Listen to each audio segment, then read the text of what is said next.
শেষ হলো প্রথম দিনের এসএসসি ও সম্মানের পরীক্ষা। খুলনা জেলা স্কুল পরীক্ষা কেন্দ্রে আছেন আমাদের বিভাগীয় প্রতিনিধি মোহাম্মদ অসীম। বিস্তারিত জানতে একটু সরাসরি তার সঙ্গে যুক্ত হচ্ছি। অসীম, আজকে বাংলা প্রথম পত্র পরীক্ষা অনুষ্ঠিত হয়েছে, দুপুর 1টার দিকে পরীক্ষা শেষ হয়েছে।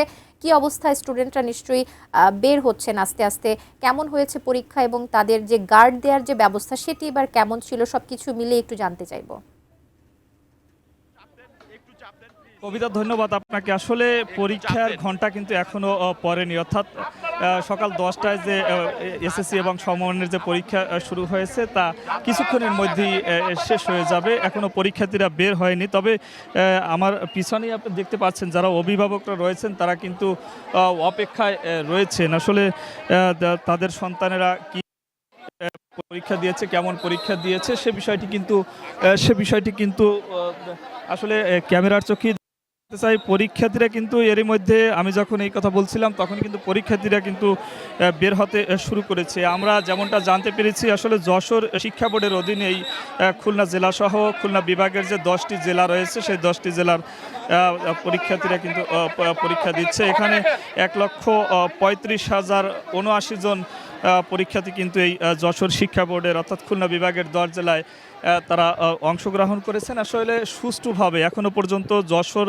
যে শিক্ষা বোর্ডের রয়েছে, শিক্ষা বোর্ড থেকে কিন্তু জানানো হয়েছে যে কোনো ধরনের অপ্রীতিকর ঘটনা ছাড়াই আসলে পরীক্ষায় তারা অংশগ্রহণ করছে। আমরা একটি পরীক্ষার্থীদের সঙ্গে কথা বলে নিতে চাই, কেমন হয়েছে প্রশ্নপত্র, কেমন আছে? আমার ভীষণ ভালো লেগেছে, আমি ভীষণ আনন্দ বোধ করেছি পরীক্ষা দিয়ে। আমার কাছে মনে হয়েছে যে এর আগে যেরকমভাবে আমরা সেই তুলনায় প্রশ্ন যথেষ্ট সহজ হয়েছে।